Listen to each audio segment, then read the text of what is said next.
আজকে আমরা Bangladesh welfare council ইউকের উদ্যোগে আজকে আমরা লন্ডনে সংবাদ সম্মেলনের আয়োজন করেছি। আমি প্রথমে আপনাদের সবাইকে ধন্যবাদ জানাচ্ছি, বিশেষ করে সাংবাদিক ভাই বন্ধুদেরকে।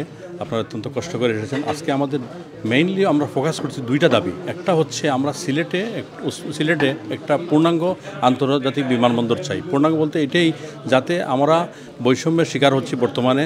আপনারা জানেন যে London to Sylhet to Dhaka যে বিমানের যে ভাড়া, ঢাকাতে কম, কিন্তু আমরা যখন সিলেটে যাই, সিলেটে আমরা অনেক পয়সা বেশি দিতে হয়। এটা সিলেটবাসীর প্রতি বৈষম্য করা হচ্ছে। কারণ আজকের এই যে দাবি, সেটা শুধু এই যুক্তরাজ্য প্রবাসীদের দাবি নয়, এটা সমগ্র বিশ্বে যারা প্রবাসী, যারা সবার দাবি। এখানে কোনো বৈষম্য নেই, সবাই আজকে দাবি জানাচ্ছে যে আমরা আজকে বৃহত্তর সিলেটবাসী বৈষম্যের শিকার হচ্ছি। আমরা অবিলম্বে বর্তমান গণবিপ্লবের মাধ্যমে 5ই আগস্ট যে সরকার গঠিত হয়েছে, অন্তর্বর্তী সরকার ডক্টর মোহাম্মদ ইউনূসের নেতৃত্বাধীন, সেই সরকারের কাছে আমরা জোর দাবি জানাচ্ছি। আমাদের বৃহত্তর সিলেটবাসীর দাবি সিলেটে একটা পূর্ণাঙ্গ আন্তর্জাতিক বিমানবন্দর প্রতিষ্ঠা, এবং বিশেষ করে যাতে অন্যান্য এয়ারলাইন্স, বিশেষ করে ব্রিটিশ এয়ারওয়েজ বা অন্যান্য এয়ারলাইন্স যাতে সিলেটে যেতে পারে সেই ব্যবস্থা করে দেওয়া।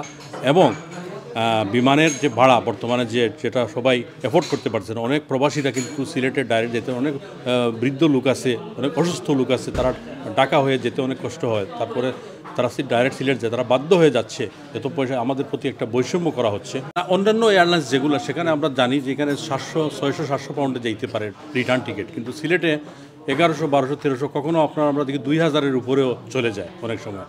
তো এটা আমাদের প্রতি একটা বৈষম্য। আমরা এই বৈষম্যটা যাতে দূর করতে চাই, এবং বর্তমান সরকারের আমরা জোর দাবি জানাচ্ছি। কারণ অতীতে যারা সরকারে ছিল, তারা কিন্তু আমাদের তারা জনগণের ইচ্ছার বিরুদ্ধে কাজ করেছে, তারা সিন্ডিকেট করেছে, তারা পয়সা কামাই করেছে, যার কারণে তারা কিন্তু সিলেটবাসীর প্রতি বৈষম্য সৃষ্টি করেছে। আমরা আশা করি যে বর্তমানে যারা গণবিপ্লবের মাধ্যমে যারা অন্তর্বর্তী সরকার এসেছেন ডক্টর মোহাম্মদ ইউনূসের নেতৃত্বে, ওনারা আমাদের দাবির প্রতি সদয় হবেন।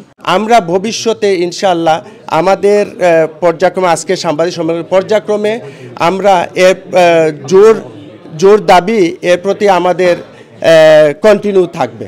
বাংলাদেশ ওয়েলফেয়ার অ্যাসোসিয়েশনের পক্ষ থেকে আমার ছোটো ভাই মুকিত সভাপতি এবং সাধারণ সম্পাদক আশরাফ গাজী, তারা যে দাবি আপনাদের সামনে উপস্থাপন করেছে, এটা শুধু তাদের দাবি না বা বাংলাদেশ ওয়েলফেয়ার অর্গানাইজেশনের দাবি বলে আমি মনে করি না।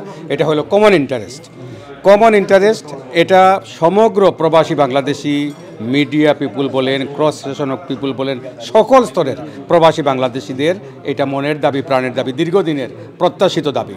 তো এই দাবির বর্তমান ফ্যাসিস্ট সরকারের পতনের পর যে কেয়ারটেকার সরকার এসেছে, এবং তারা কিছু ভালো কাজ ইতিমধ্যে জনগণকে, বিশ্বের মানুষকে দেখাতে পেরেছে, জন্য কেয়ারটেকার গভর্নমেন্টের কাছে এই দাবি তারা উপস্থাপন করেছে। এই দাবি বাস্তবায়নের জন্য আপনাদের পক্ষ থেকে, মিডিয়ার পক্ষ থেকে যথাযথ ভূমিকা রাখবেন, সেটাও আমরা আশা করি।